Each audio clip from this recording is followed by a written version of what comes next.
시청자 여러분 안녕하십니까? 뉴스나우 시작합니다. 헌법재판소가 최상목 대통령 권한대행이 마은혁 헌법재판관 후보자를 임명하지 않은 건 타당하지 않다고 판단했습니다. 재판부는 최 대행이 국회의 헌법재판소 구성권을 침해했다고 판단했습니다. 현장에 취재기자 연결해서 자세하게 알아보겠습니다. 이경국 기자. 네, 헌법재판소에 나와 있습니다. 네, 먼저 헌재의 결정 내용부터 자세히 전해주시죠. 네, 헌재가 오늘 국회가 최상목 대통령 권한대행을 상대로 낸 권한쟁의 심판의 결과를 선고했습니다.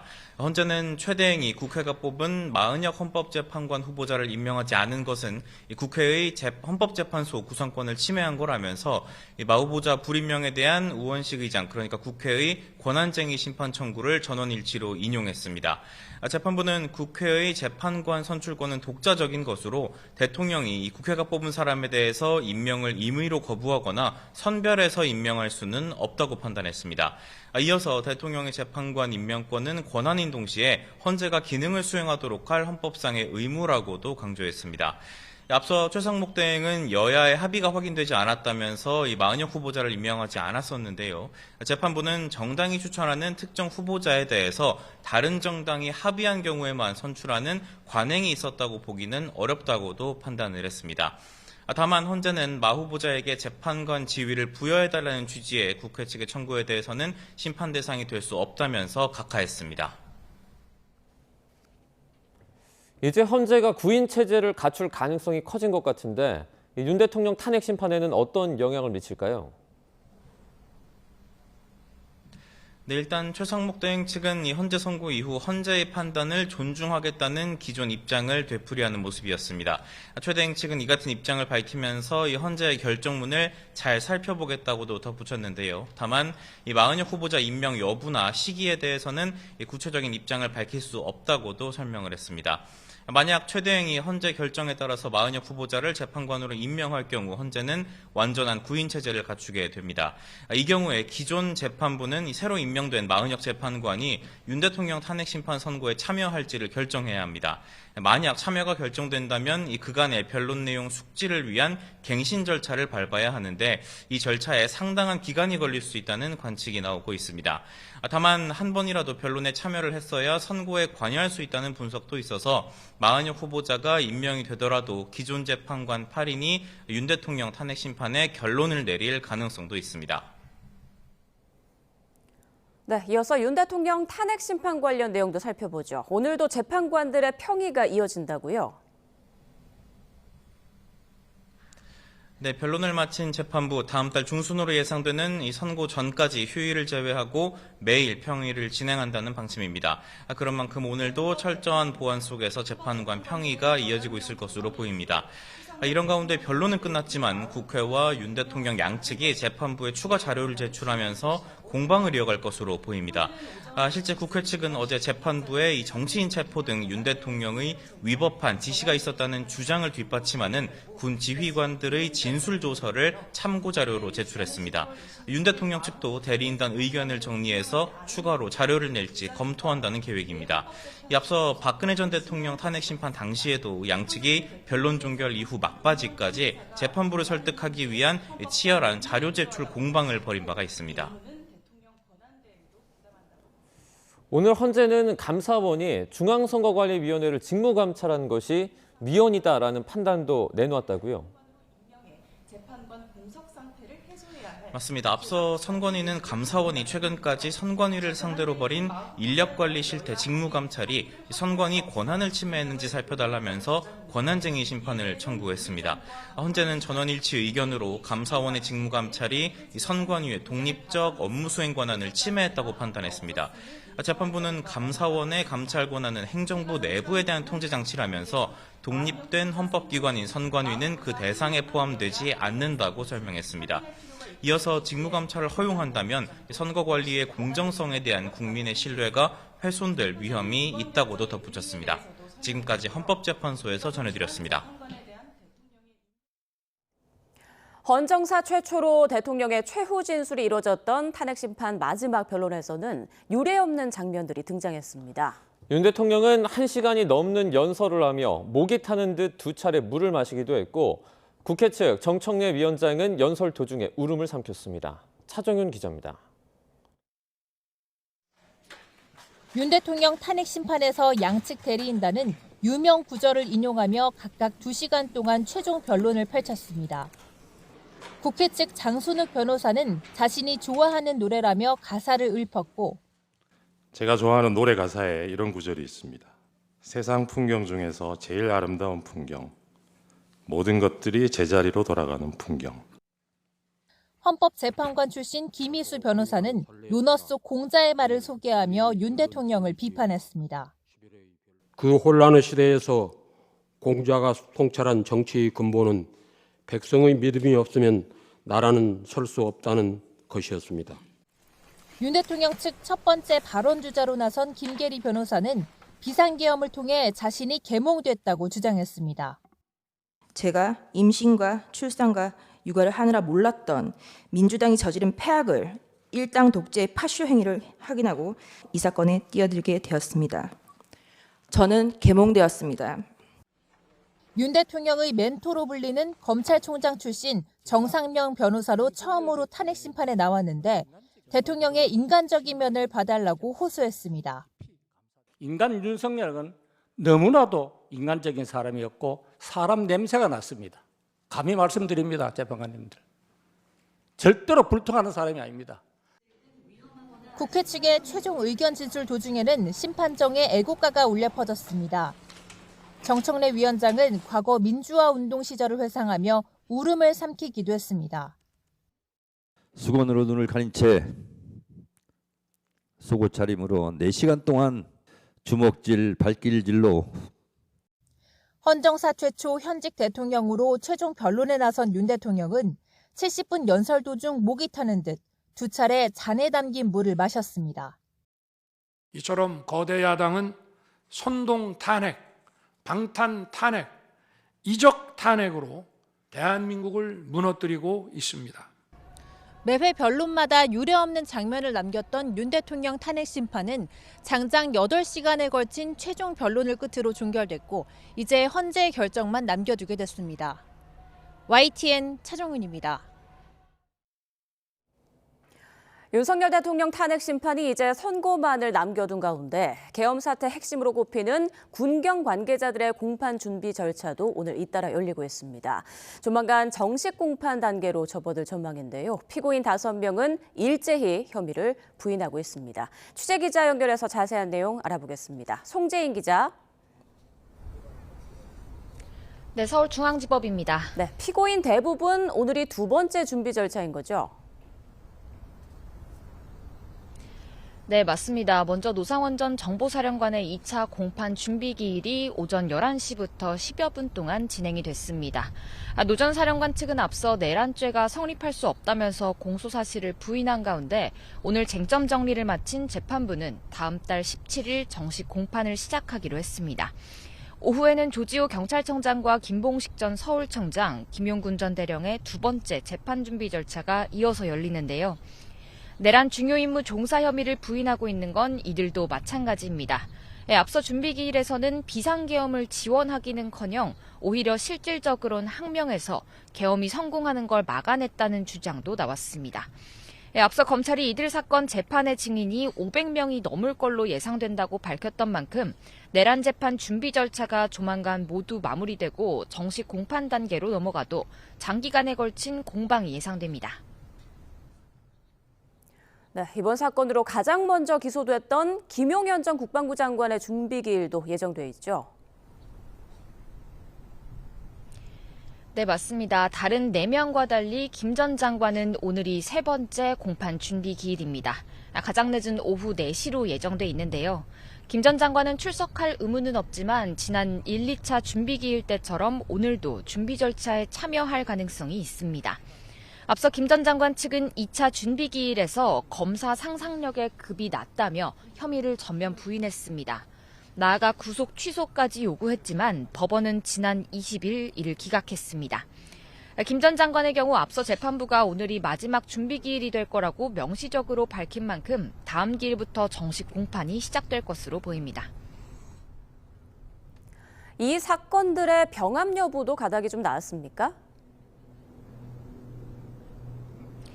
네, 우선 앞서 말씀드린 피고인 5명에 더해 내란 우두머리 혐의로 기소된 윤 대통령 사건까지 모두 한 재판부가 심리를 진행하고 있습니다.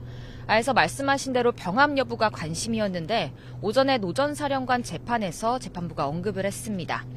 우선 노 전 사령관 재판과 햄버거 해동 참석자로 알려진 김용군 전 대령 재판부터 병합해 진행하겠다고 밝혔는데요. 나머지 피고인들에 대해서는 아직 결정하지 않았다면서도 노 전 장관 측이 부인하는 내란죄 성립 여부를 판단하려면 추후에는 다 병합해서 해야 하지 않을까 싶다고 말했습니다.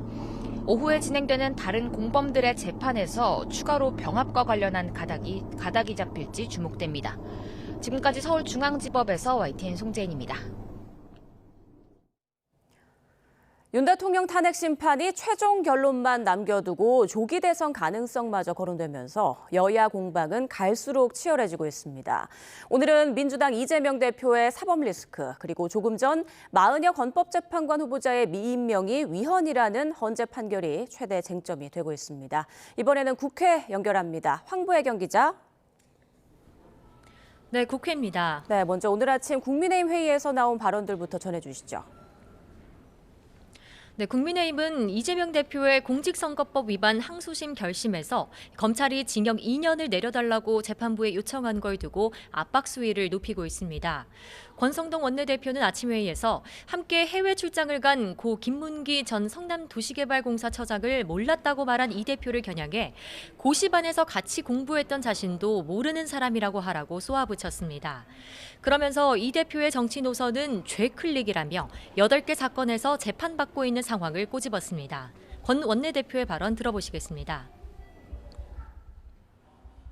이재명 대표의 정치 노선은 좌클릭도 아니고 우클릭도 아닙니다. 오직 죄클릭만 있을 뿐입니다. 그래서 8개 사건에서 12개 혐의로 5건의 재판부에서 재판을 받고 있는 것입니다. 그제 윤석열 대통령 탄핵 심판 최후 변론을 두고 권영세 비상대책위원장은 거듭 윤 대통령이 국민에게 진정성 있게 사과했다고 평가했습니다. 이어 윤 대통령이 개인만 생각했다면 비상계엄을 선포하지 않았을 거라며 거대 야당의 줄탄핵과 입법 폭주를 이유로 든 것을 두고도 야당을 겨냥해 날을 세웠습니다. 권 위원장은 민주당이 통신 기록을 들여다볼 수 있는 위헌 법안까지 내놓으며 이 시간에도 내란몰이를 계속하고 있다며 주장했습니다. 이어 윤 대통령이 1987년에 구축된 현행 헌법 체제를 개선하겠다며 개헌 의지를 피력한 것에는 개헌특별위원회를 출범하겠다며 화답했습니다. 개헌의 고리로 상대적으로 개헌에 소극적인 이재명 대표를 압박하는 차원이란 해석도 나옵니다. 그렇다면 야당은 어떤 입장인가요? 당내에선 어제 검찰의 2년 구형을 두고 반발이 터져나왔습니다. 민주당 정성호 의원은 라디오 인터뷰에서 검찰이 이 대표 발언을 확장 해석한 거고 무죄 가능성이 높다고 본다며 2년 구형은 매우 정치적이라고 비판했습니다. 민주당 지도부 차원에선 검찰 구형을 향한 언급은 자제한 채 명태균 특검법 처리에 거듭 의지를 내비치며 역공을 펼쳤습니다.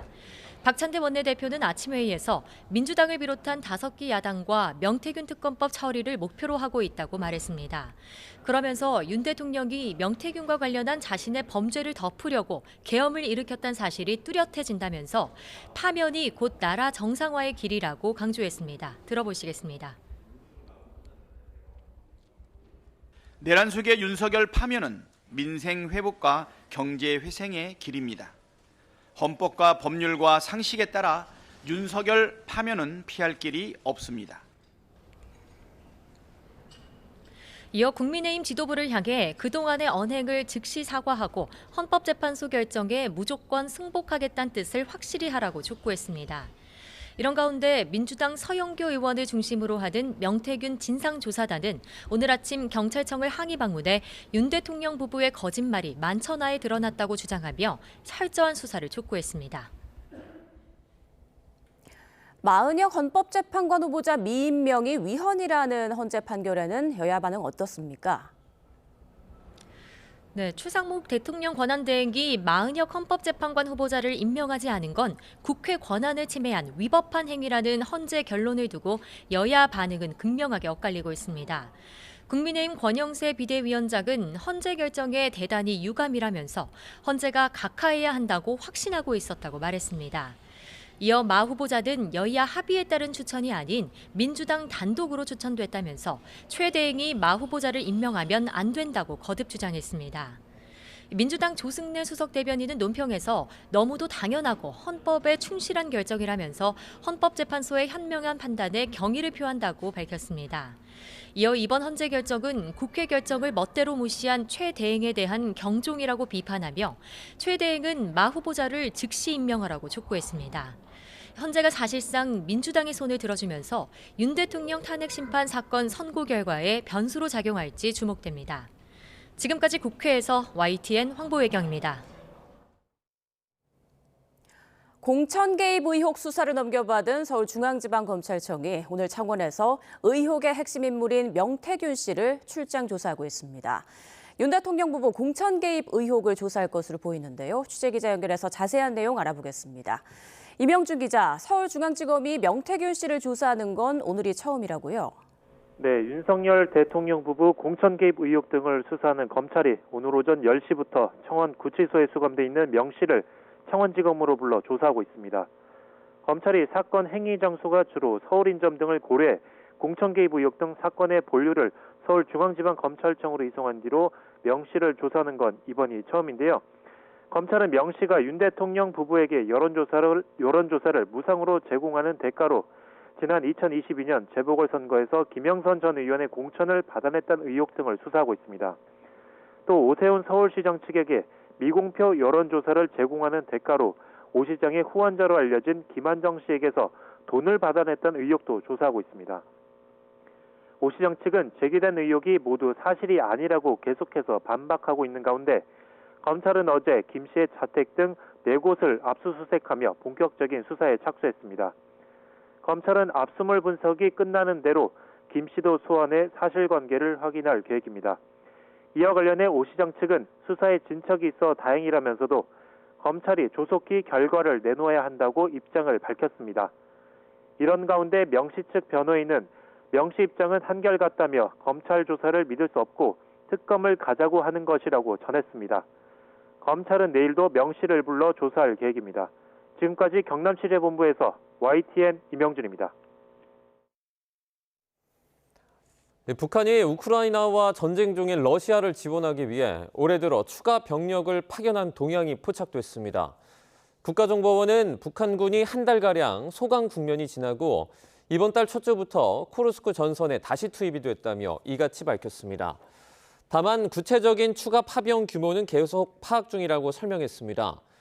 북한이 병력 보충을 위해 러시아로 추가 파병을 단행한 것으로 보이는데 이들이 쿠르스크 전선에 배치가 됐는지 아직 확인되지 않은 것으로 전해졌습니다. 경기 안성시 고속도로 공사 현장의 교량 붕괴와 관련해서 내일 관계당국이 합동 감식에 나섭니다. 경찰이 업체 관계자들을 잇따라 불러 조사하는 가운데 고용노동부도 이 고위험 교량 공사 현장에 대해서 긴급 안전 점검에 나섰습니다. 현장에 취재기자 나가 있습니다. 배민혁 기자. 네, 고속도로 교량 붕괴 사고 현장에 나와 있습니다. 네, 지금 현장 상황은 좀 어떻습니까? 네, 제 뒤로 보시는 것처럼 무너진 고속도로 잔해물들이 그대로 남아 있습니다. 또 안전모와 형광 조끼를 입은 관계자들이 돌아다니며 현장을 살피는 모습을 볼 수 있었는데요. 인근 주민들은 수시로 나와 사고 현장을 보고 이 상황이 아직도 믿기지 않는 듯하다는 마음을 전하기도 했습니다. 앞서 그제 오전 9시 50분쯤 경기 안성시에 있는 고속도로 건설 현장에서 교량이 무너지며 4명이 숨지고 6명이 다쳤습니다. 사고 당시 영상을 보면 상판 구조물 걷어와 파란 장비가 순식간에 주저앉는 모습을 볼 수 있습니다. 부서진 구조물 잔해가 사고 지점 아래로 떨어지며 인근 통행은 지금도 통제되고 있는데요. 인근 주민들은 통행 불편을 호소하는 동시에 일부 남아있는 구조물로 인한 2차 사고가 발생할 수 있다고 우려합니다. 다만 관계당국은 어느 정도 사고 원인을 조사할 때까지는 현장을 보존한다는 방침인데요. 그런 만큼 소방당국은 추가 붕괴 위험은 없는지 현장을 주기적으로 살펴보고 있는데 아직 특이사항은 없는 것으로 전해졌습니다. 이 사고 원인 조사는 진전이 좀 있습니까? 네, 전담 수사팀을 꾸린 경찰도 사고 원인 조사에 속도를 내고 있습니다. 시공사 현대엔지니어링 등 공사업체 관계자들을 불러 참고인 신분으로 조사한 경찰은 오늘도 관련자 조사를 이어갈 방침입니다. 경찰은 참고인 조사뿐 아니라 사고 당시 CCTV 영상과 공사 계획서 등을 확보해 분석하며 시공 과정에 과실이 있는지 다각도로 수사하고 있는데요. 거더가 고정되지 않아 사고가 난 것 아니냐는 의혹에 대해서도 조사하는 것으로 확인됐습니다. 고용노동부도 공사 현장에 작업 중지 명령을 내리고는 업체를 대상으로 산업안전보건법과 중대재해처벌법 위반 여부를 조사하고 있는데요.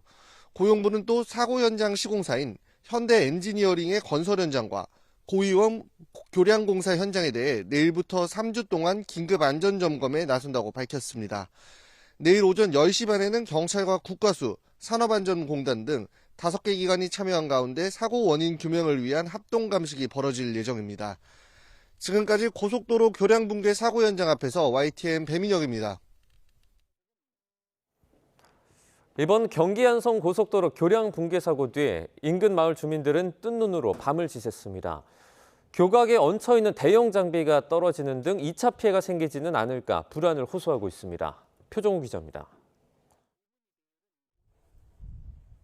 철근이 드러난 콘크리트가 여기저기 흩어져 있습니다. 주민들 터전 바로 옆 사고 현장에는 떨어진 구조물 잔해가 그대로 남아 있습니다. 최고 높이 52m, 상판이 무너진 교각 위에도 사고 당시 구부러진 파란색 특수장비가 여전히 위태롭게 얹혀 있습니다. 주민들은 혹시라도 초대형 장비가 떨어져 2차 사고가 나지는 않을지 걱정이 큽니다. 너무 불안하지요, 지금도. 저거 얼른 처치해야지요, 저거 얼른. 동네 사람들 살게 해야지. 동네 사람 이래가고 살고서요, 여기. 해체 작업한다고 그러면 이 하는 과정에서 또 위험한 일들이 많이 일어나지 않을까 걱정이. 눈앞에서 교량 붕괴 장면을 목격한 주민들은 충격에 뜬 눈으로 밤을 새웠습니다. 저 다리랑 저런 것만 봐도 막 가슴이 뛰고 막 다리에 힘이 빠져요. 그리고 저쪽에 열차처럼 파랗게 길게 있는 것도 저것도 언제 어느 때 저게 무너질지도 모르겠고. 사고 이후 작은 소리에도 놀라는 아내가 걱정돼 병원을 찾기도 했습니다. 어제 내가 퇴근해서 문을 확 열었는데 놀래. 왜 이래 그랬더니 나도 몰라 그러더라고. 안성시청은 주민 안전을 위해 보건소에서 심리상담을 진행하고 있습니다. 사고로 10명의 사상자가 발생한 가운데 주민들의 불안은 쉽게 가라앉지 않고 있습니다. YTN 표정우입니다. 감사원 감사에서 선거관리위원회 전현직 직원 32명의 채용 비리가 확인돼 감사원이 선관위에 비위 통보와 함께 징계를 요구했습니다. 감사원은 지난 2013년 이후 시행된 7개 시도 선관위의 경력 경쟁 채용 291회를 전수조사한 결과 모두 878건의 규정 위반을 적발했다고 밝혔습니다. 적발된 전현직 직원들은 고위 간부의 자녀가 선관위에 채용되도록 영향력을 행사하거나 채용 공고 없이 내정하는 등 각종 편법을 동원해서 합격시킨 것으로 조사됐습니다. 망하기 직전에 회사 주식을 곧 상장될 것처럼 속여 팔아서 수십억 원을 챙긴 일당이 경찰에 붙잡혔습니다. 남양주 북부경찰서는 사기와 자본시장법 위반 등의 혐의로 74명을 검거하고 이 중에 40대 총책 A씨 등 2명은 구속해 함께 검찰에 넘겼습니다. A씨 등은 지난 2023년 8월부터 최근까지 이미 영업이 종료돼 폐업 직전인 회사의 운용진과 짜고 비상장 주식을 대량으로 발행한 뒤 카카오톡 주식 리딩방이나 콜센터 등을 통해서 판매하는 방식으로 피해자 624명으로부터 58억여 원을 가로챈 혐의를 받습니다. 사람이 불안하면 돈을 안 쓰게 되죠. 지난해 4분기 사회 불안과 고령화 속에 가계가 실질 소득이 증가한 만큼 소비를 하지 않은 현상이 이어졌습니다. 네, 취재기자 연결해서 한번 저희가 자세하게 알아보도록 하겠습니다. 이승은 기자, 이 통계청의 가계 동향조사 결과 전해주시죠. 네, 가계 소득 증가에도 가계 소비 증가 폭이 2분기 연속 둔화했습니다. 통계청의 지난해 4분기 가계 동향조사 결과를 보면 가구당 월 평균 소비 지출이 290만 3천 원으로 1년 전 같은 분기에 비해 2.5% 늘어나는 데 그쳤습니다. 가계 소비 지출은 지난해 2분기 4.6% 늘었다가 3분기 3.5%로 증가폭이 줄었는데 4분기는 더 줄었습니다. 자동차 구입이 29% 감소했고 가구와 조명 지출은 21.6% 줄어 내구재 위주로 소비가 줄었습니다.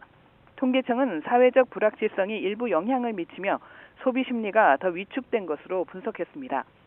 가구당 월평균 소득은 지난해 4분기 521만 5천 원으로 3.8% 증가해 6개분기 연속 증가세가 이어졌습니다.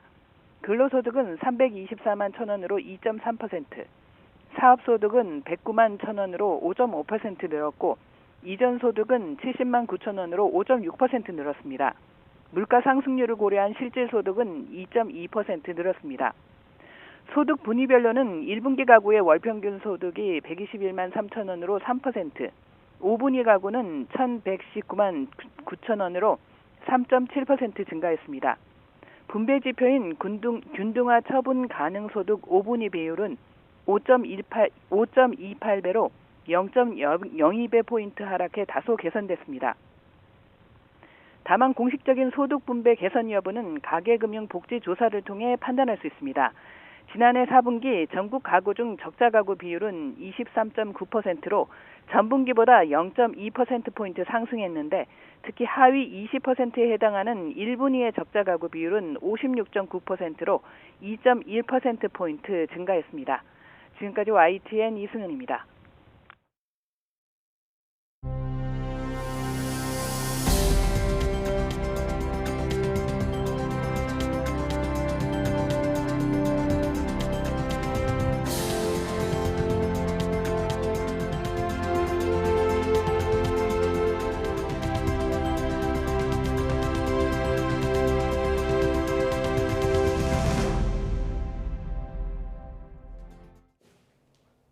네, 오늘 아침에는 다소 쌀쌀했지만 한낮에는 기온이 크게 오르면서 한 달가량 앞선 봄 날씨가 예상됩니다. 하지만 오후부터는 또다시 스모그가 유입될 것으로 보이는데요. 또 3일절 연휴에는 전국적으로 봄비치고 많은 비가 내리고 영동 지역에는 폭설까지 예상되고 있습니다. 취재기자 연결해서 자세한 날씨 전망 알아보겠습니다. 김민경 기자, 오늘 아침은 쌀쌀하던데 낮에는 기온이 크게 오른다고요? 네, 오늘 아침 서울 기온은 영하 2도로 예년 기온보다 1.6도 낮아졌습니다. 하지만 한낮에는 13도로 평년보다 5도가량 높아 3월 하순에 포근한 봄 날씨가 예상됩니다. 이 기온이 한 달가량 앞서는 건데요. 낮 동안 기온이 크게 오르면서 서울은 일교차가 무려 15도, 일부 내륙에서는 하루 사이 기온 차이가 20도 안팎으로 벌어지겠는데요. 우리나라 남쪽을 지나는 이동성 고기압의 가장자리를 따라서 따뜻한 남서풍이 불어오기 때문입니다. 내일도 서울 아침 기온은 3도, 낮 기온은 12도로 기온 차이가 10도 가까이 벌어지겠고 주말과 휴일에도 이 같은 큰 일교차가 계속될 걸로 보입니다. 강한 추위는 누그러졌지만 당분간은 급격한 일교차로 인해 감기에 걸리지 않도록 건강관리에 각별한 주의가 필요합니다. 네, 오늘 공기는 깨끗해 보이는데 오후에 스모그가 또다시 유입된다고요? 네, 지금은 제주도만 초미세먼지 농도가 나쁨 수준이며 전국적으로는 대체로 공기가 깨끗한 상태입니다. 하지만 오후부터 중부지방을 중심으로는 중국발 스모그가 또 한 차례 유입될 걸로 예보됐는데요. 이로 인해 오후부터 중서부 지역을 중심으로 초미세먼지 농도가 나쁨 수준으로 오르며 공기가 탁해질 걸로 보입니다. 내일도 대기질은 좋지 않을 전망입니다. 기온이 오르며 대기가 다소 정체되면서 먼지가 쌓이고 내일 오후에 스모그가 또 추가 유입될 가능성이 있기 때문인데요. 미세먼지의 공습은 주말인 모레 전국적으로 비구름이 들어오면서 해소될 걸로 보입니다. 다가오는 3일절 연휴에 나들이 계획 세운 분들도 많을 텐데 많은 비뿐 아니라 영동에는 폭설까지 예상된다고요? 네, 연휴 동안 한반도 남쪽에는 따뜻한 고기압이, 북쪽에는 차가운 고기압이 위치한 가운데 이 사이로 저기압이 지날 걸로 보이기 때문인데요. 이 비는 3일절 아침에 제주도와 전남 해안에 내리기 시작해 밤에 전국으로 확대되겠습니다. 이 본격적인 강수는 2일부터 시작될 걸로 예상되는데요. 아직 구체적인 강수량은 예보되지 않았지만 따뜻한 공기와 차가운 공기가 충돌하면서 대기 불안정이 강해져 강수량이 다소 많을 걸로 보입니다. 특히 북쪽 찬 고기압의 영향으로 북동쪽에서 강한 한기가 내려오면서 2일 오후부터 영동에는 많은 눈이 쏟아질 전망인데요. 강원 영동과 경북 북동산간을 중심으로는 연휴가 끝난 4일과 5일까지도 이어질 가능성이 큰 가운데 최대 50cm에 달하는 폭설이 예상됩니다. 또 해안과 해상에서는 강한 바람이 불 걸로 보여 항공기와 여객선 결항과 지연도 우려됩니다. 이 연휴 기간 많은 비와 강풍, 폭설이 예고된 만큼 월동 장비를 준비하는 등 철저한 사전 대비가 필요할 걸로 보입니다. 지금까지 과학기상부에서 YTN 김민경입니다. 수도권 일대 유흥업소에서 마약류를 불법 투약하고 팔아온 혐의를 받는 베트남인들이 무더기로 경찰에 붙잡혔습니다. 비밀리에 유통망을 구축해 경찰의 수사를 피해왔습니다. 윤웅성 기자입니다. 어두운 조명 아래 흰색 가루를 한쪽으로 모읍니다. 클럽 마약이라 불리는 케타민을 투약하는 겁니다. 경찰이 케타민과 엑스터시 등 마약류를 수도권 일대 유흥업소에 공급한 일당을 붙잡았습니다. 유흥업소 업주들은 경찰 수사를 피하기 위해 전화 예약제로 운영하고 마약 투약을 원하는 경우 비밀 장소를 제공한 것으로 조사됐습니다. 특히 유통책과 투약자 등 피의자 41명 가운데 34명이 베트남 국적으로 대다수를 차지했습니다. 같은 국가 출신이니 비밀이 지켜질 것이라는 점을 노려 점조직 형태로 마약류를 거래해온 것으로 드러났습니다. 취업이나 관광, 유학비자 다양한 목적으로 국내에 입국을 했지만 결과적으로 생활비 충당이나 유흥비 등을 벌기 위해서 이런 불법적인 범죄에 발을 딛게 되는데 반드시 경찰에 검거된다는 사실 명심하시고. 경찰은 케타민 207g과 엑스터시 1246정 등 마약류를 압수하고 범죄 수익 6,440만 원을 동결 조치했습니다. 또 유통책과 투약자 등 41명을 검거해 이 가운데 15명을 구속했습니다. 경찰은 자국인 베트남으로 달아난 국내 총책 25살 여성은 인터폴 적색 수배 조치하고 추적 중입니다. YTN 윤홍성입니다. 폐업 직전인 회사의 비상장 주식을 곧 상장될 대박주라고 속여 판 일당이 경찰에 붙잡혔습니다. 보도자료까지 뿌리며 멀쩡한 회사인 것처럼 꾸몄는데 무려 50억 원이 넘는 돈을 챙겼습니다. 양동훈 기자입니다. 경찰이 경기도 용인시에 있는 공장을 압수수색하며 사진을 찍고 서류를 살핍니다.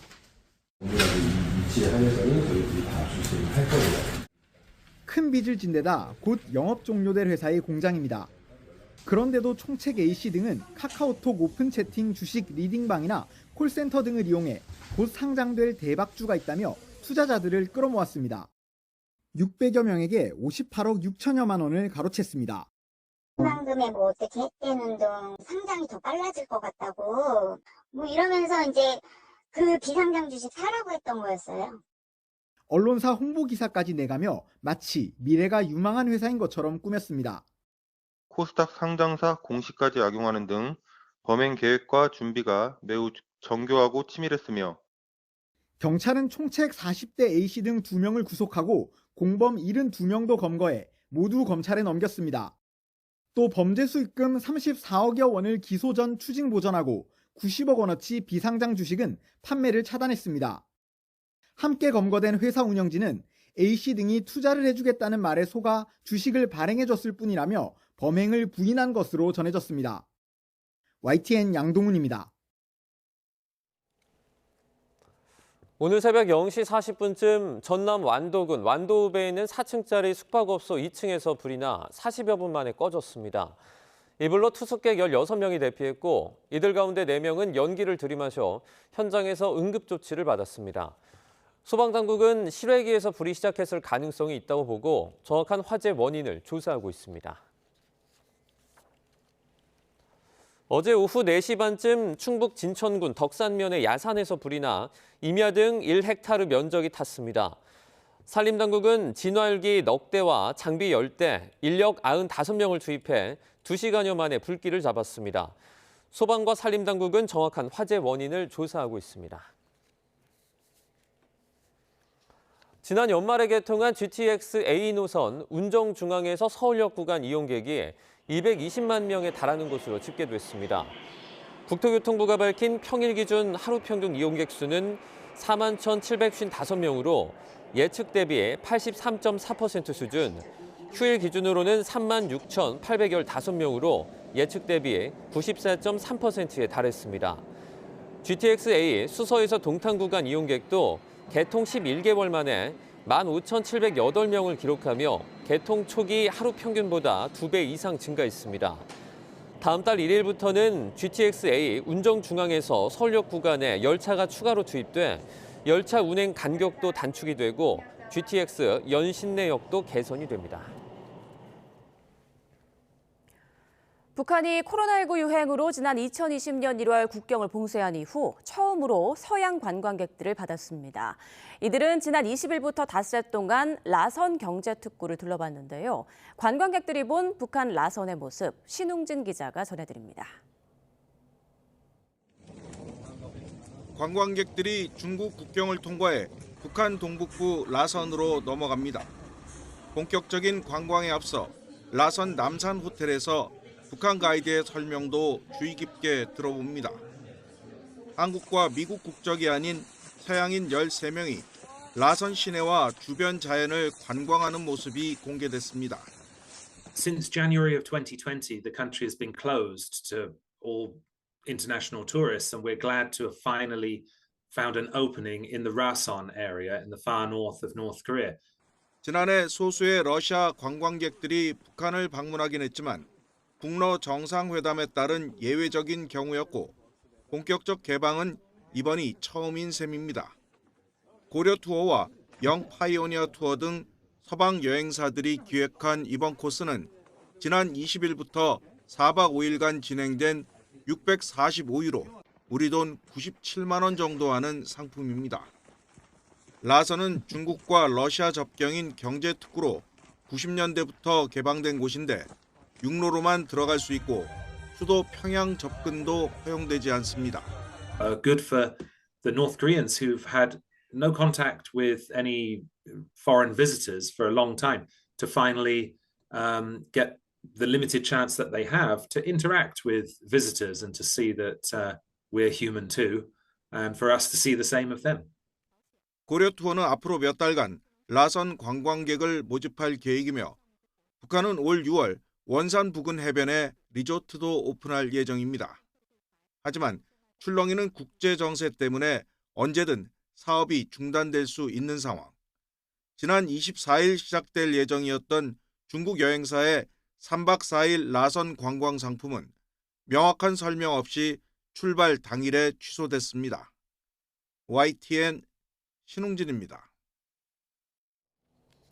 미국 하원에서 한반도 종전선언을 촉구하는 법안이 제발이 됐습니다. 민주당 브래드 셔먼 하원 의원은 미 의사당 앞에서 기자회견을 열고 한국전쟁을 공식적으로 끝내고 평화협정 체결을 위한 노력을 국무부에 촉구하는 내용의 한반도 평화법안을 의회에 제출했다고 밝혔습니다. 지난 2021년과 2023년에 이어 세 번째 발의된 법안은 미국과 북한이 연락사무소를 설치하고 한국계 미국인이 이산 가족을 만날 수 있도록 북한 여행 금지 조치를 재검토할 것 등도 요구하고 있습니다. 다만 지난 회기에 제출된 법안과 마찬가지로 주한미군 주둔과 지휘에 대한 영향은 없어야 한다는 내용을 명기했습니다. 트럼프 2기 행정부 출범 이후 장관급 인사로는 처음으로 안덕근 산업통상자원부 장관이 관세 대응을 위해서 미국 방문 일정에 나섰습니다. 트럼프 대통령이 예고한 철강과 상호관세 시행을 앞두고 관세 면제 요청과 함께 산업 협력을 제안할 것으로 보이는데요. 건설적 대안을 만들겠다고 강조했습니다. 워싱턴에서 홍상희 특파원입니다. 안덕근 산업장관이 트럼프 2기 행정부 출범 이후 장관급 인사로는 처음으로 워싱턴을 찾았습니다. 하워드 러트닉 상무장관과의 회담을 앞둔 안 장관은 구체적인 관세 대응 전략에 대해서는 말을 아꼈습니다. 트럼프 대통령의 철강 알루미늄 25% 관세 부과와 4월 상호관세 예고로 막중한 책임감을 느낀다고 말한 안 장관은 우리 기업 보호와 건설적 대안 마련을 여러 차례 강조했습니다. 조선, 첨단 산업, 에너지 분야와 같은 전략 산업 분야에 있어서 이 파트너십을 더 강화를 하고 하는 방안을 협의를 하고 이를 통해서 우리 기업들을 보호할 수 있는 최선의 방안을 강구하기 위해서 러트닉 장관과의 회담에서 안 장관은 자동차와 철강업계의 대미 투자 확대와 알래스카 석유가스 개발 사업 참여 등을 거론할 것으로 예상됩니다. 이와 함께 철강, 알루미늄 등 품목 관세와 상호 관세 면제도 요청할 것으로 보입니다. 특히 트럼프 대통령이 관세뿐 아니라 규제 등 비관세 장벽을 고려해 상호 관세를 부과한다고 말한 것에 대해서는 대안을 만들 수 있을 것이라고 강조했습니다. 한미 FTA 재협상 과정에서 그런 대부분의 그 비관세 장벽들이 대부분 다 지금 정리가 돼 있는 상황이라 구체적인 협의를 진행을 하게 되면 여러 가지 오해를 불식을 하고 좀 건설적인 대안을 만들어 나갈 수 있을 거라고 믿고 있습니다. 같은 날 열린 특파원 간담회에서 조현동 주미대사도 조선과 에너지 분야에서의 협력으로 새로운 기회 요인을 살리기 위해 노력하고 있다고 말했습니다.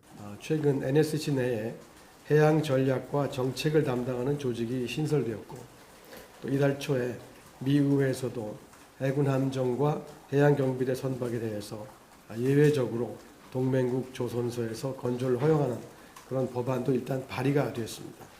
안덕근 장관은 이번 방미를 통해 긴 호흡의 한미 산업 협력을 위한 플랫폼 구축에도 공을 들일 계획입니다. 지속적인 대화로 협력과 신뢰를 이끌어내겠다는 전략입니다. 워싱턴에서 YTN 홍상입니다. 트럼프 미국 대통령은 현지 시간 26일 모든 정부 부처에 일론 머스크 테슬라 최고 경영자가 이끄는 정부 효율부의 대표를 파견하도록 지시했습니다. 머스크가 대규모 연방정부 예산 지출 삭감 동결, 또 연방 공무원 해고 등을 주도하면서 월권 논란을 받고 있지만 트럼프 대통령은 머스크에 더 힘을 실어준 겁니다. 트럼프 대통령은 이날 낮 정부 효율부의 비용 효율성 이니셔티브 실행이라는 제목의 행정명령에 서명했다고 백악관이 밝혔습니다.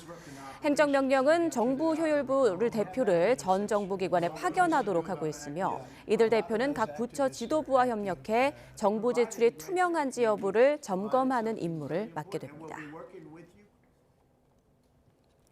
네, 미국에서 2015년 이후 처음으로 홍역에 따른 사망자가 나왔습니다. 홍역은 예방접종 2번이면 감염을 대부분 막을 수 있는데요. 팬데믹 기간 백신 회의론이 고개를 들면서 접종률이 낮아진 게 영향을 줬다는 분석입니다. 홍주혜 기자입니다. 공기로 전파되는 호흡기 감염병 홍역이 지난달부터 미국 텍사스주에서 확산하고 있습니다. 주 경계를 넘어 인접한 뉴멕시코주까지 퍼졌고 결국 이번 유행 첫 번째 사망자가 나왔습니다. 백신을 맞지 않은 학령기 어린이로만 알려졌는데 미국에서 홍역 환자가 숨진 건 10년 만에 처음입니다.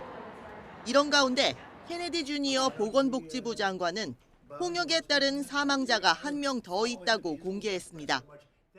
There are 2 people who have died. But we're watching it, and there are about 20 people hospitalized, mainly for quarantine. 문제는 유행이 쉽게 가라앉을 기미가 없다는 겁니다.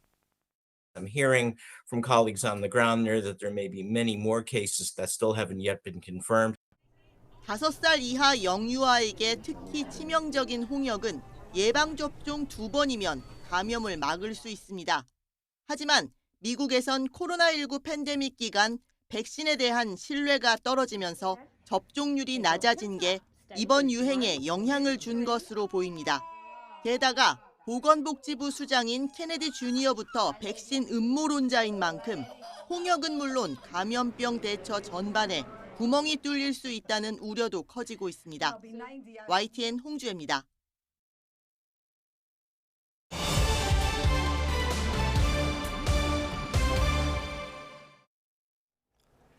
헌법재판소가 최상목 대통령 권한대행에 여야 미합의를 이유로 마은혁 헌법재판관 후보자를 임명하지 않은 건 위헌이라고 판단했습니다.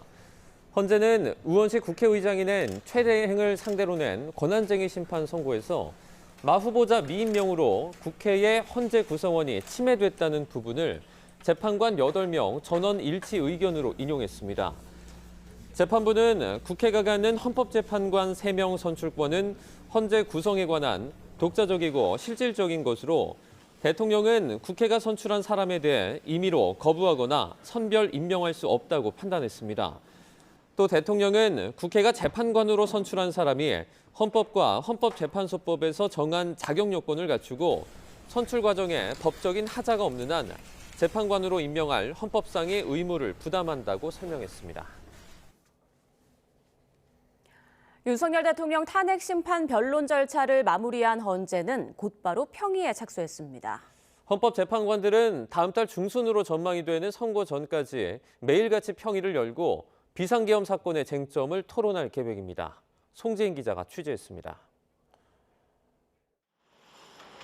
8시간에 걸친 윤 대통령 탄핵 심판 최종 변론 다음 날, 헌재는 곧장 선고 준비 절차에 들어갔습니다.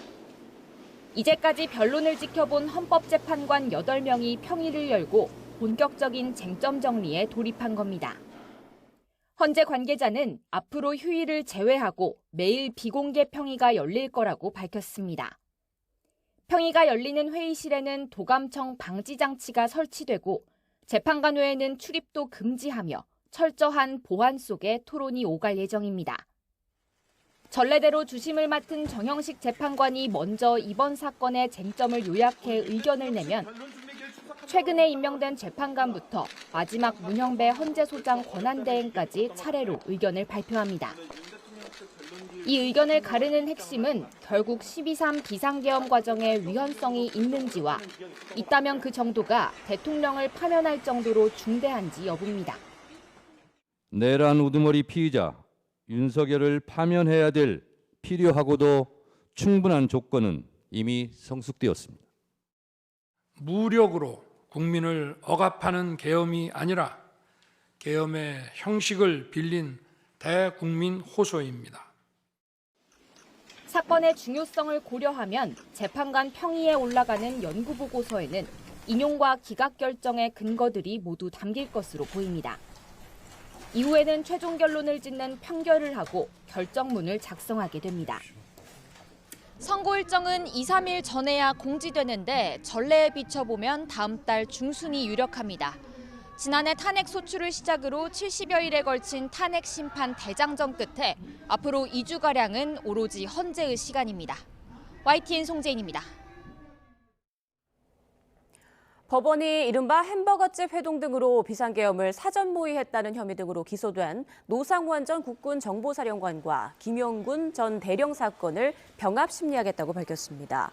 서울중앙지방법원은 오늘 오전 11시부터 노 전 사령관의 내란 중요임무종사 사건 2차 공판 준비기를 열고 이같이 결정했습니다. 재판부는 나머지 피고인들에 대해서는 아직 병합 여부를 결정하지 않았다면서도 향후엔 관계자들 사건을 다 병합해서 해야 하지 않을까 싶다고 말했습니다. 더불어민주당 이재명 대표의 선거법 위반 사건 항소심 선고가 다음 달 26일에 나옵니다. 검찰은 1심 때와 같은 징역 2년을 구형했는데 이 대표는 정상적인 검찰권 행사가 아니라고 비판했습니다. 김영수 기자입니다. 재판부가 첫 공판 때 못 박았던 대로 변론이 34일 만에 마무리됐습니다.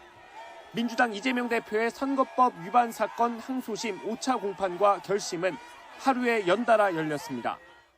세상의 이치라고 하는 게 다 상식과 원칙대로 가게 돼 있습니다. 법원이 잘 가려낼 겁니다. 마지막 공판에서도 검찰과 이재명 대표 측은 고 김문기 씨와 국토부 협박 관련 발언을 놓고 공방을 벌였는데 검찰은 1심과 같은 징역 2년을 구형했습니다. 검찰은 피고인 신분이나 정치적 상황에 따라 잣대가 달라지면 공직선거법 취지가 몰각된다고 강조했습니다. 특히 검찰은 사회적 지위를 이용했고 동종 전과도 있다면서 가중 요소가 7개나 있지만 감경 요소는 없다고 주장했습니다. 이 대표는 허위라고 생각하고 말한 적이 없다고 혐의를 거듭 부인했습니다. 이 대표는 최후 진술에서 자신에 대한 수사를 하나하나 거론하면서 검찰이 과하다고 지적했고 징역 2년의 실형을 구형한 것에 대해선 정상적인 검찰권 행사라고 생각되지 않는다고 비판했습니다. 이재명 대표의 정치적 운명은 물론 정치권 전체에도 영향이 불가피한 선거법 항소심 판단은 다음 달 26일에 나옵니다. YTN 김영수입니다.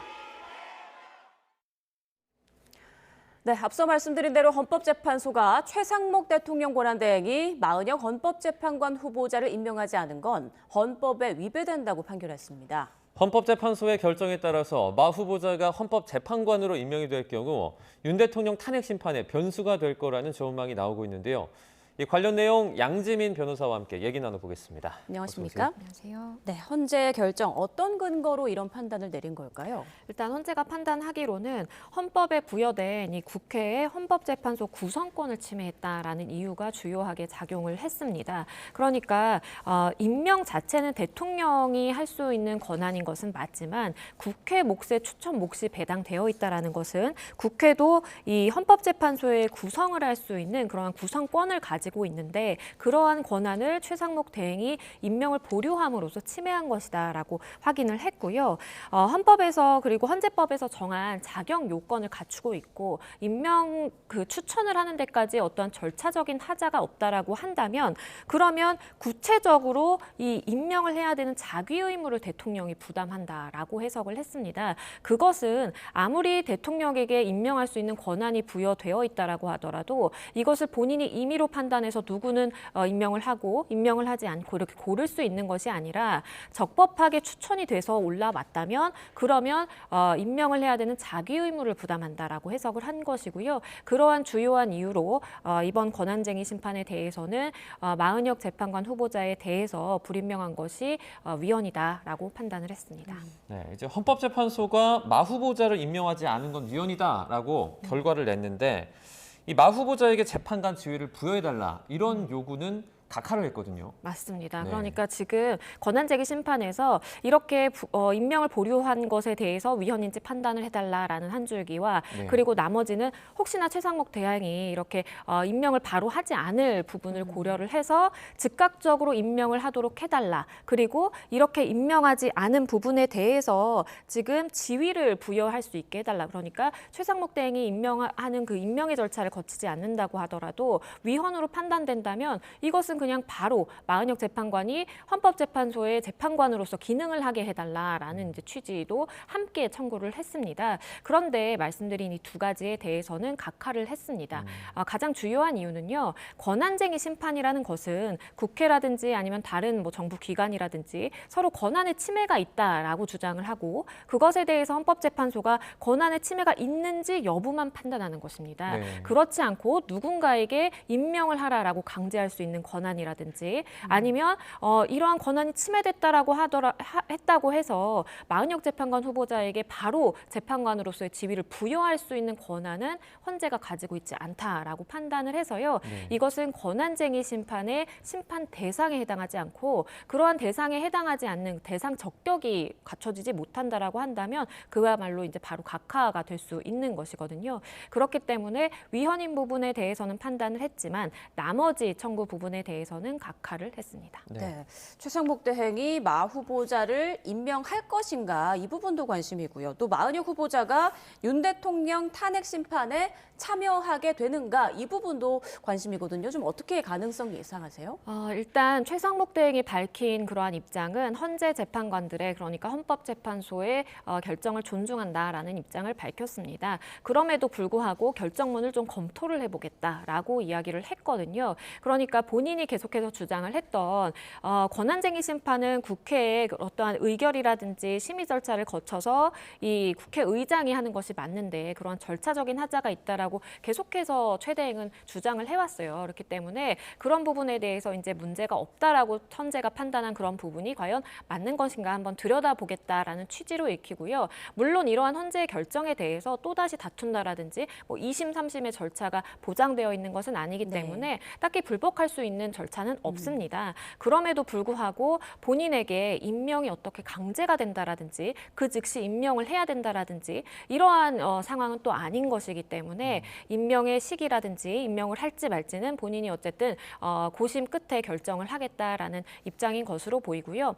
만약에 최상목 대행이 임명을 한다라고 한다면 그때는 최상목 대행의 손을 떠나서 헌재 재판관들이 다시 또 결정을 해야 됩니다. 즉 마은혁 후보자를 이 윤석열 대통령의 선고의 탄핵 심판에 합류를 시킬 것인지 아니면 참여를 시키지 않고 기존의 8인 체제로 선고를 할지 이것을 결정하는 것이 또다시 판단이 남아있다라고 보입니다. 마은혁 후보자가 윤 대통령 탄핵 심판에 참여하게 될 경우에 그러면 지금 예상되는 탄핵 심판 선고 일정은 좀 변화가 있을 수밖에 없을 것 같아요. 그렇습니다. 변화가 있을 수밖에 없습니다. 그러니까 가능성을 좀 나눠보자면 만약에 투입이 된다라고 한다면 일정은 길어질 수밖에 없습니다. 왜냐하면 이미 변론이 종결이 되었는데 네. 변론을 재개하고 변론을 갱신해야 되는 절차가 필요한 것이거든요. 네. 그렇기 때문에 마은혁 후보자가 윤 대통령의 선고에 개입을 한다라고 한다면 이것은 변론 재개 가능성까지 열려 있다라고 보는 것이 맞겠고요. 네. 다만 또 한 가지의 가능성으로 헌재가 마은혁 후보자가 임명되더라도 윤 대통령 사건에 대해서는 배제하기로 결정을 할 가능성도 있습니다. 왜냐하면 이 관련돼서 이제 조항을 보면 이 변론 그러니까 종국 결정에 참여한 사람이 이제 선고에도 같이 합류를 할 수 있는 그러한 근거 조항이 있기 때문에 이것을 들어서 마은혁 재판관의 경우에는 임명 이후에라도 이것이 이 윤 대통령 탄핵 심판에 한 번이라도 이제 참여한 바가 없기 때문에 선고에서 빠진다라고 결정을 할 수도 있고요. 아니면 마 후보자 이 본인이 내가 이 선고에 관여만 하는 것은 그러니까 심리에는 전혀 관여하지 않고 선고에만 이렇게 참여하는 것은 좀 부적절하다라고 해서 회피를 할 가능성도 이야기가 나오기는 합니다. 네, 지금 여러 가능성들을 생각해 볼 수 있는데 그런데 마은혁 후보자가 이제 진보 성향으로 분류가 되고 있잖아요. 이에 따라서 이제 윤 대통령 탄핵 심판에 참여할 경우 편향성 논란이 불거질 것이다 이런 우려도 있더라고요. 그렇죠. 지금 마은혁 재판관의 경우에는 일단 뭐 진보 성향으로 분류가 됩니다. 그러다 보니까 기존에 이제 진보 3명이었는데 4명으로 늘어나고 예. 중도 성향의 경우 뭐 2명에서 3명, 보수 또 2명에서 3명 이렇게 좀 볼 수가 있는데 그렇다면 윤 대통령에 대한 탄핵 심판의 경우에 진보 성향을 가진 후보자의 경우에는 당연히 탄핵 인용에 한 표를 던지는 것 아니냐. 왜냐하면 지금 탄핵 심판의 경우에는 9인의 재판관 또는 8인의 재판관이 평의를 거쳐서 6명 재판관의 동의가 있어야만 사실 탄핵이 인용이 되는 것이기 때문에 네. 그러한 이제 표결에 몇 표가 행사가 되느냐도 굉장히 중요한 문제거든요. 그렇기 때문에 이 부분에 대해서 만약에 합류를 하게 된다면 윤 대통령 측 아니면 국민의힘 측에서 이의 제기라든지 절차상의 문제 제기를 할 가능성이 높겠고 반면에 마은혁 재판관이 만약에 임명 후에라도 선고에 관여를 하지 않는다라고 한다면 민주당 측에서 아니면 국회 소추위원단 측에서는 후보가 임명이 돼서 재판관이 됐다라면 사실상 재판에 합류되는 것이 맞는 것인데 왜 합류를 시키지 않고 배제하는 것인지 이 부분에 대해서도 서로 양측에서 문제 제기를 할 가능성이 있습니다. 지금 마은혁 후보자 재판부 합류 여부 외에도 윤 대통령 탄핵 심판을 두고 지금 남아있는 변수들은 그러면 어떤 것들이 좀 있습니까? 일단 우리가 변론 종결이 됐다라고 하더라도 이 탄핵 심판정에서 변론이 열리지 않는 것이지 관련해서 서류는 계속해서 제출을 할 수가 있습니다. 네. 그래서 변론이 종결됐기 때문에 이것은 재판관들에게 한번 참고 삼아 봐주세요라는 취지로 참고 서면이라고 우리가 부르거든요. 네. 그래서 이 참고 자료라든지 참고 서면에 대해서 계속해서 양측에서 지금 국회 측은 이미 제출을 했고요. 네. 윤 대통령 측에서도 제출을 할 예정이다라고 알려지고 있습니다. 선고 전까지 계속 제출할 수 있습니까? 맞습니다. 원칙적으로 어떠한 기한의 정함이 없는 상황이기 때문에 선고 전까지 헌재 문이 열려 있는 이상 이러한 서면 제출을 계속해서 할 수 있는 거예요. 그러면서 만약에 그러한 서면 제출을 하다가 이게 참고용이 아니라 단순히 참고가 아니라 변론을 재개해서 다시금 우리가 판단을 해야만 하는 그러한 중요한 서면이다 내지는 중요한 자료다라고 이 주장을 해서 재개 요청을 할 가능성이 조금은 남아있을 수 있겠다라는 생각이 들고요. 네. 헌재 자체의 문제로 보자면 헌재는 지금 윤 대통령 사건 외에도 탄핵 사건이 지금 5건 정도가 있습니다. 네. 그렇기 때문에 지금 굉장히 평의를 하기에도 좀 빠듯한 그런 일정이에요. 그래서 헌재 내부적으로 탄핵 그 심판에 대해서 할애해야 되는 시간이 많다 보니까 윤 대통령의 선고가 조금 더 뒤로 밀릴 수 있는 뭐 그런 가능성도 있겠습니다. 네, 헌재가 지금 지금 매일 평의를 하고 있다고 하는데 보안에 극도로 신경을 쓴다고 하더라고요. 맞습니다. 왜냐하면 현재 재판관들이 평의를 하는 장소는 사실상 이제 뻔히 정해져 있고 그 부분에 대해서 헌재 직원이라든지 아니면 외부의 어떤 인사가 와서 뭐 도감청이라든지 이렇게 시도할 가능성이 있기 때문에 지금 도감청 방지 장치도 매일매일 지금 확인을 하고 있는 상황이고요. 일반적으로 이렇게 많은 대중의 관심, 정말 국가적인 관심을 받는 그런 사건에 대해서 이 선고를 앞두고 있을 때에는 현재 재판관들도 외부의 일정을 정말 최소화하고 이 평의에 집중을 한다라는 모습을 보여주고 있기도 하고요. 더불어서 외부의 활동을 이제 자제하는 것은 이런저런 이야기들이 또 편향성과 연결돼서 나올 수가 있습니다. 네. 그렇기 때문에 재판관들도 정말 모든 일정을 다 접어두고 여기에 매달려서 매일매일 정말 하루 종일 평의를 하고 재판을 하면서 시간을 할애하고 있다라고 보는 것이 맞겠습니다. 네, 여러 가지 예상이 나오고 있는데 탄핵 심판 선고 결과는 언제쯤 나올까요? 일반적으로는 뭐 3월 내에 늦어도 3월을 넘기기는 어렵다라고 보입니다. 네. 왜냐하면 이 재판이 종결된 이후, 변론이 종결된 이후에 한 2주 정도를 일반적으로 선고기일을 잡고요. 노무현 전 대통령의 경우에도 14일 만에, 박근혜 전 대통령의 경우에도 11일 만에 이제 선고가 됐습니다. 박근혜 전 대통령의 경우에는 재판관들의 만장일치로 이렇게 의견이 정해졌기 때문에 비교적 3일, 그러니까 노무현 전 대통령보다 3일 빠른 시간 안에 선고를 할 수 있었고요. 네. 마찬가지로 가정을 해보자면 윤석열 대통령 사건에 대해서도 만약에 재판관들이 만장일치의 선고를 하게 된다라고 한다면 예상하는 선고 일자보다 조금 빨라질 가능성도 있겠습니다. 네. 자, 이번에는 선거법 위반 혐의를 받는 이재명 민주당 대표 얘기를 좀 해보겠습니다. 검찰이 2심에서 똑같이 징역 2년을 구형했더라고요. 맞습니다. 1심에서는 징역 1년, 집행유예 2년 선고가 됐습니다. 네. 검찰 입장에서는 1심에서도 2년 구형을 했었거든요. 그런데 이제 2심에서도 똑같이 2년에 대해서 구형을 한 이유는요. 검찰이 보기에는 1심과 2심 사이에 어떠한 사정 변경이 없는 상황입니다. 즉, 이재명 대표가 만약에 어떠한 뭐 인사상의 피해라든지 누군가 피해자가 있는 그러한 사건이라고 한다면 네. 피해자와 합의가 됐다라든지 굉장히 양형에 유리한 그러한 요소들이 반영될 수가 있어요. 네. 그런데 이번 사건은 또 그렇지 않은 그런 사건이기 때문에 1심과 비교했을 때 실제적으로 사정 변경이 없고 그렇다면 동일한 양형 기준을 적용을 해서 징역 2년을 구형한 것으로 보입니다. 네. 이번 재판의 성격이 이제 선거법 위반 항소심 재판이잖아요. 이재명 대표의 어떤 것이 좀 쟁점이 되고 있습니까? 일단 지금 공직선거법 위반 사건 이제 관련인 것이고 네. 1심의 판단을 보면 김문기 씨, 고 김문기 씨에 대해서 지금 발언한 부분을 두 가지로 나눠서 판단했습니다. 김문기 씨와의 골프 사진은 조작됐다라는 것은 유죄로 인정했고요. 네. 성남시장을 재직할 당시에 김문기 씨에 대한 존재를 몰랐다라는 것은 무죄 판단을 했습니다. 그게 이제 하나의 쟁점인 것이고요. 두 번째로는 백현동의 용도 변경 관련해서 내가 직무유기를 문제 삼겠다라고 해서 국토부로부터 협박받았다 이렇게 이야기를 했어요. 그 부분에 대해서는 이제 유죄 판단이 된 것인데요. 이번 사건에서의 결국 쟁점은 김문기 처장 관련된 그러한 발언에 대해서 일부는 유죄, 일부는 무죄로 판단이 됐는데 이것이 뒤집어질 가능성이 있는지, 즉 내 기억에 의존한 것인지 아니면 사실에 대한 적시를 함으로써 허위 사실을 공표한 것인지가 쟁점이 될 것이고요. 마찬가지로 이제 협박받았다라는 것도 이재명 대표는 내가 표현이 조금 과했을 뿐이지 내 그냥 느낌을 이야기를 한 것이다라고 해서 어떠한 허위 사실 공표에 대한 고의를 부인하고 있는 상황이에요. 그래서 네. 그 부분에 대한 판단도 있을 것으로 보입니다. 네, 재판부는 검찰 측에 이재명 대표 혐의와 관련된 발언을 명확히 해달라 이렇게 요청을 했잖아요.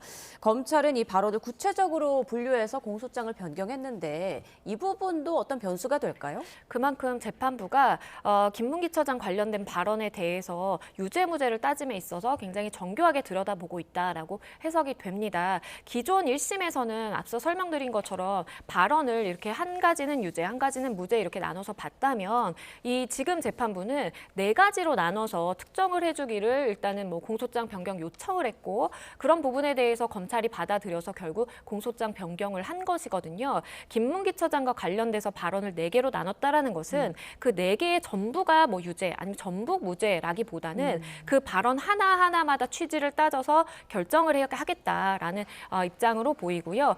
반대로 그와 비교하자면 백현동 용도 변경 관련해서는 그 부지 용도의 변경 관련해서는 따로 공소장 변경이라든지 어떠한 구체화가 필요 없을 정도로 그 부분에 대한 판단은 어느 정도 심증이 정해졌다라고 볼 수도 있습니다. 네. 이재명 대표 선거법 위반 2심 선고일이 3월 26일로 정해졌습니다. 일정을 봤을 때는 통상적인 수준이다라고 평가할 수 있습니까? 그렇습니다. 이제 한 달 정도 후에 이제 선고 기일을 잡는 것은 일반적으로 뭐 형사 재판에서 잡는 일반적인 기일을 정한 것이다라고 보이고요. 네. 뭐 빠른 경우에는 뭐 2주, 3주 내에도 가능하기는 하지만 지금 재판부에서 판단될 뭐 증거라든지 아니면 심증을 형성한 이후에 이제 증거 조사를 통해서 그러니까 증거를 결정을 해서 그 근거로서 판결문을 쓸 시간이 한 달 정도는 필요하다라고 판단을 된 것이기 때문에 이것이 뭐 딱히 뭐 일반적인 상황에 비추어서 이례적이다라고 보이지는 않습니다. 네. 이재명 대표의 대권 행보가 달린 만큼 대법원 선고가 언제 나올지 이 부분이 아마도 더 큰 관심일 텐데 흔히 말하는 633 원칙 지켜질까요? 일단 조희대 대법원장이 이러한 원칙을 강조하기는 했습니다. 네. 그런데 현실적인 문제도 있을 것으로 보입니다. 그래서 633 원칙이라는 것은 말씀해 주신 것처럼 33 그러니까 대법원 선고의 경우에는 전심 선고가 있은 그 날로부터 3개월 이내에 이제 선고를 해야 된다라는 것인데 대법원의 경우에도 사건의 이제 경중을 따지기는 하겠지만 사건이 일반적으로 굉장히 많이 밀려 있는 상황이거든요. 네. 그렇기 때문에 3개월이라는 기한을 지킬지는 좀 미지수다라고 보이고요. 항소심 선고가 3월에 이제 있는다라고 가정을 해봤을 때 대법원의 종국적인 판결 선고가 과연 만약에 탄핵을 전제로 한다면 이재명 대표 입장에서는 대선 전일지 후가 굉장히 중요할 텐데 그 후일 가능성은 좀 낮아 보이기 때문에 일단 항소심 결과에 더 이제 주목이 되는 상황입니다. 네. 만약에 조기 대선이 이루어진다고 했을 때 이재명 대표의 대법원 선고보다 더 빠르게 그러니까 그 대선이 치러질 수도 있는 상황이잖아요. 조기 대선이 이제 좀 판을 흔드는 변수가 될 수도 있을까요? 있다라고 보입니다. 네. 물론 여기서의 전제는 항소심에서 1심과 같은 판단이 유지된다라고 네. 한다면 이것은 곧바로 이 피선거권 박탈형이기 때문에 그리고 10년 동안 피선거권이 박탈되는 것이기 때문에 이 부분과 관련해서 논란이 발생할 여지가 있는 것이고요. 네. 피선거권 박탈을 사실상 예정해 둔 사람이 대선 후보로 나와서 대통령이 되는 것이 맞느냐 그리고 대통령이 된다라고 한다면 대법원 선고는 나오는 것이냐 안 나오는 것이냐를 두고 사회적으로 굉장히 논란이 뜨거워질 가능성이 있어 보입니다. 네. 만약에 이재명 대표가 대통령으로 당선될 경우에 남은 재판들은 어떻게 되는지 이 부분에도 참 궁금증이 많은데요. 어떻습니까? 일단 헌법 84조에는 대통령은 내란 외환의 죄를 제외하고는 형사상 소추되지 않는다라고 되어 있는데요. 네. 소추라는 것이 일반적으로는 기소라고 이제 이야기가 되는데 이재명 대표 입장에서는 소는 기소를 얘기하지만 추는 재판의 계속 진행을 이야기한다. 그러니까 재판의 진행 중이었던 것도 중지돼야 된다라고 주장을 하고 있는 상황입니다. 네. 이것을 두고 법조계에서는 사실 의견이 분분한데요. 소추라는 것은 재판의 계속 진행 그리고 소송과 별도의 사실 개념으로 보는 것이 맞고요. 일반적으로는 기소라고 해석을 지금까지는 해왔기 때문에 다시금 논란이 시작되고 있다라고 보입니다. 네, 알겠습니다. 지금까지 양지민 변호사와 주요 재판들 상황 짚어봤습니다. 고맙습니다. 고맙습니다. 감사합니다.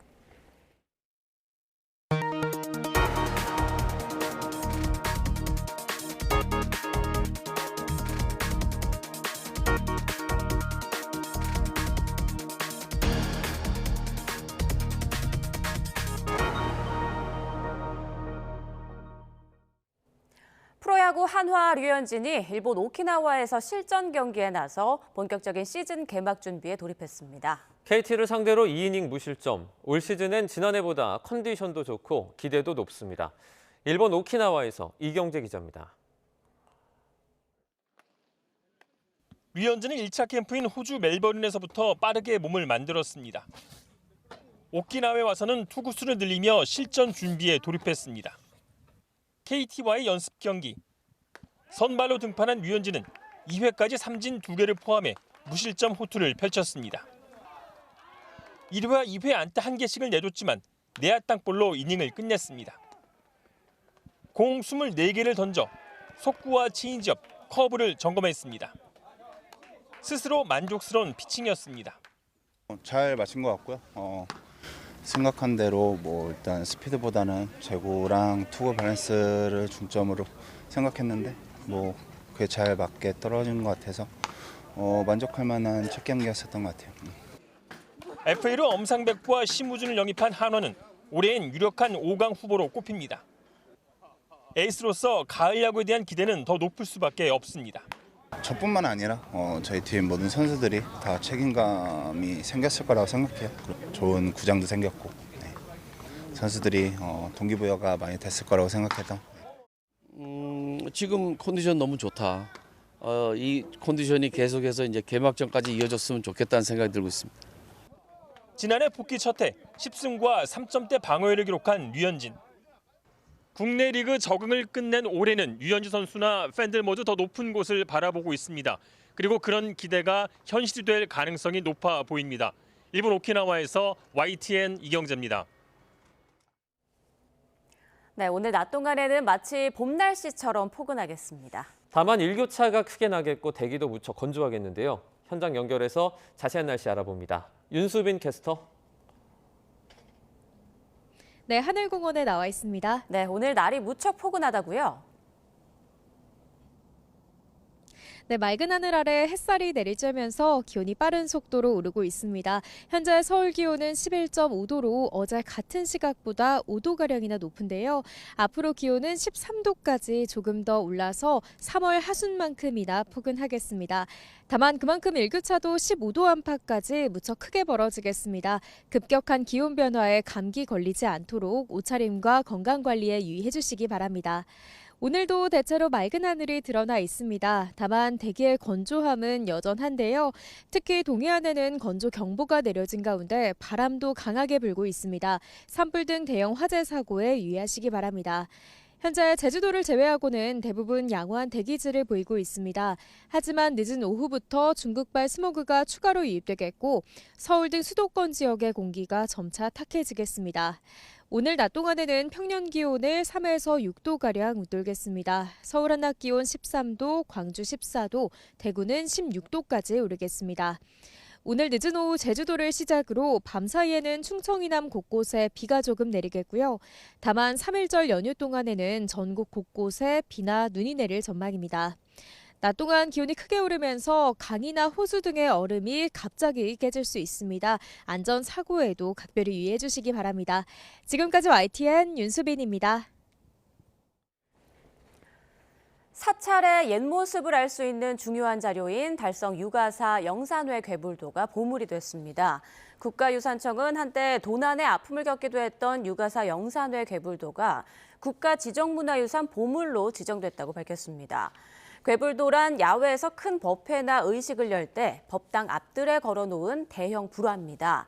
이 괴불도는 1784년에 제작된 것으로 추정되며 신체 비례와 표현, 도상 배치로 볼 때 18세기 후반에 활동했던 유성화파와 관련이 깊은 것으로 보입니다. 달성 유가사 영산회 괴불도는 특히 1993년에 도난당한 뒤 2020년 환수된 아픔을 간직한 유물로도 알려져 있습니다. 우민호 감독의 대작 하얼빈과 설 연휴 개봉작들이 연이어 흥행하면서 지난달 한국 영화 관객 수가 대폭 증가한 것으로 나타났습니다. 영화진흥위원회가 발표한 올해 1월 영화산업 결산 자료에 따르면 지난달 한국 영화 전체 관객 수는 전년 동월 대비 46.8% 늘어난 680만 명을 기록했습니다. 매출액 역시 653억 원으로 지난해 같은 달보다 45.1% 뛰었습니다. 지난해 12월 말 극장에 걸린 하얼빈이 1월 한 달간 207만 명을 동원해 월간 박스오피스 정상에 올랐습니다. 문화체육관광부와 한국예술인복지재단은 내일부터 다음 달 31일까지 예술활동준비금 신청을 받는다고 밝혔습니다. 예술활동준비금은 경제적 어려움을 겪는 예술인에게 지원금을 지급하는 사업으로 올해는 기준 중위소득 120% 이하에 해당하는 예술인에게 300만 원씩 총 600억 원을 지원합니다. 네, 우원식 국회의장이 긴급 기자회견 자청했는데요. 현장 가보겠습니다. 날씨가 좀 풀렸습니다. 해도 좀 길어진 것 같고 한결 좋은 것 같습니다. 지금 이 혼란의 시기도 어서 지나가기를 바라는 마음이 다 같을 것 같습니다. 저도 그런 바람으로 오늘 이 자리에 섰습니다. 그럼 준비한 회견문을 읽겠습니다. 존경하는 국민 여러분, 우원식 국회의장입니다. 비상계엄과 대통령 탄핵 심판이라는 힘든 시기를 보내고 있습니다. 가장 큰 어려움을 겪고 계신 국민 여러분께 늘 송구하고 안타깝습니다. 아직 절차가 진행 중이지만 이제 결론을 향해 가고 있습니다. 어떤 결론이든 지금의 이 과정이 우리의 헌법과 민주주의를 더 단단히 세우는 디딤돌, 대한민국의 새로운 전기를 마련하는 계기가 되어야 합니다. 이 분명한 목표에 우리 모두의 지혜와 협력이 모이고 그리하여 국민의 일상이 조금 더 편안해지기를 바라는 마음입니다.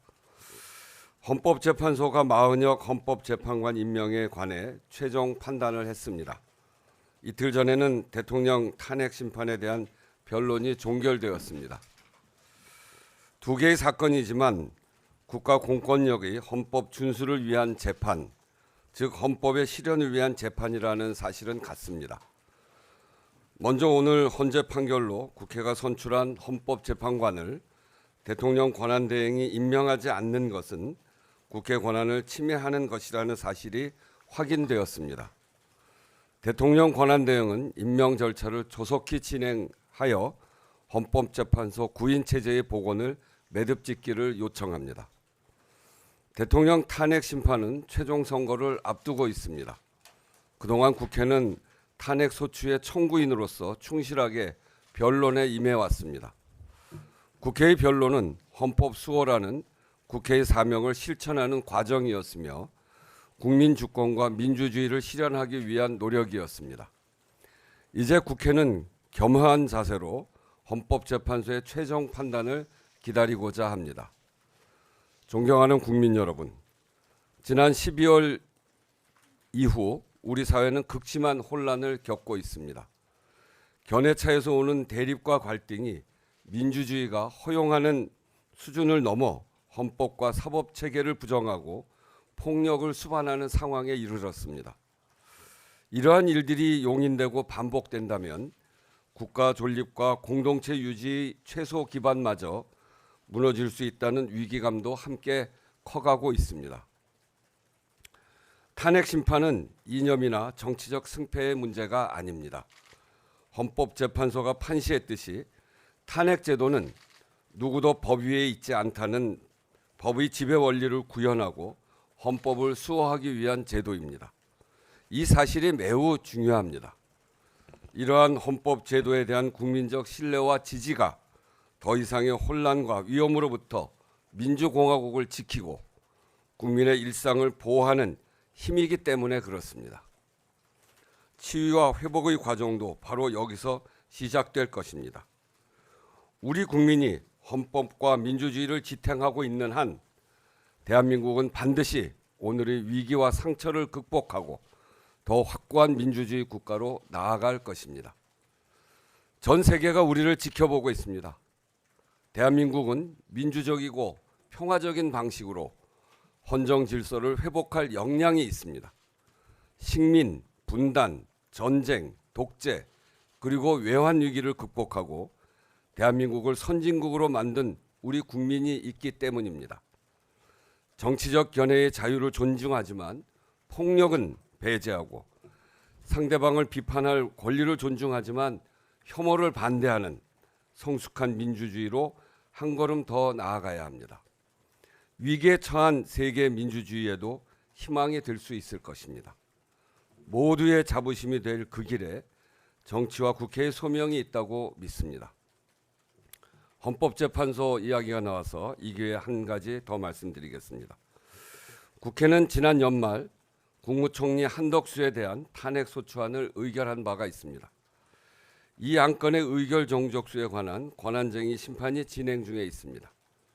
국민적 관심이 많은 사안인 만큼 최근 헌법재판소에서 제기된 두 가지 점에 대해 국민 여러분께도 직접 설명드리고자 합니다. 먼저 탄핵 소추안의 본회의 의결에 앞서 이 안건을 법사위에 회부하여 조사할 수는 없었는가 하는 점입니다. 탄핵소추안의 법사위 조사는 본회의 의결로 가능합니다. 법사위 회부 동의안이 안건으로 제출되었다면 의장은 국회법에 따라 당연히 그 절차를 진행하였을 것입니다. 그러나 이 안건은 제출되지 않았기 때문에 본회의에서 심의할 수 없었습니다. 두 번째로 의결 정족수를 본회의에서 의결하는 방안은 이를 실현할 법적 절차와 방법이 없다는 점에서 또한 그것이 현실적 규범적으로 바람직하냐는 점에서 의결 정족수 판단의 선행 과정으로 삼기 어렵다고 판단했습니다. 이 문제가 논란이 된 것은 탄핵 소추 대상자가 대통령 권한대행인 경우에 의결 정족수 규정은 헌법에 따로 없기 때문입니다. 결국 헌법 해석의 문제인데 이를 국회가 의결로 정할 수는 없습니다. 헌법, 국회법 어디에도 특정 안건의 의결 정족수를 정하는 안건을 상정할 절차와 방법이 없기도 합니다. 서로 방법이 있다고 하더라도 바람직하지 않습니다. 의결 정족수를 결정하는 의결에도 정족수가 필요한데 여기에는 국회법에 따라 일반 정족수가 적용될 수밖에 없습니다. 그러나 가중 정족수를 주장하는 입장에서는 수용하기 어려울 것이므로 오히려 분쟁을 증폭시킬 가능성이 분명합니다. 무엇보다 헌법 해석의 문제를 국회 의결을 통해 해결하는 것은 국회의 정당 의석수 변화에 따라 헌법의 해석이 달라지는 결과를 초래할 수 있습니다. 헌법의 안정성을 해치는 일입니다. 당시 탄핵소추안은 의결 정족수에 대한 여야의 의견 조율이 사실상 불가능한 상황에서 제출되었습니다. 따라서 의장은 현행 법규와 헌법학회, 국회 입법조사처의 의견을 종합적으로 검토하여 이를 판단하고 의사 진행을 하였습니다. 국회법에 규정된 의사 정리의 직무를 책임 있게 수행한 것입니다. 민주주의를 지키는 힘도 더 단단하게 세우는 지혜도 국민 속에 있습니다. 그래서 대한민국은 강합니다. 지난 역사를 통해 대한민국이 증명해 보인 사실입니다. 앞으로 얼마간의 혼란과 고통은 불가피하더라도 국회를 대표하는 국회의장은 이 사실을 절대 놓치지 않을 것입니다. 국민의 뜻으로 길을 내는 민주주의, 국민의 삶으로 증명되는 민주주의를 실현하기 위해 최선의 노력을 다하겠습니다. 이상입니다. 네, 이어서 질의응답 시간 갖겠습니다. 질문 있으신 기자분들께서는 손을 들어주시고요. 오한식 국회의장의 기자회견 내용 들어보셨는데요. 일단 헌재가 이제 최상목 대행이 마은혁 헌법재판관 후보자를 임명하지 않은 건 위헌이라고 판단한 만큼 권한 대행은 임명 절차를 조속히 진행해야 한다고 말했습니다. 네, 한덕수 탄핵소추안과 관련해서도 법에 따라서 이 국무총리, 그러니까 특정 안건의 의결 정족수를 정할 수 없다라는 말까지 했는데요. 더 자세한 내용은 저희가 이어지는 뉴스에서 또 계속해서 전해드리도록 하겠습니다. YTN 뉴스나우 마칩니다. 내일도 생생한 뉴스로 찾아뵙겠습니다. 여러분 고맙습니다.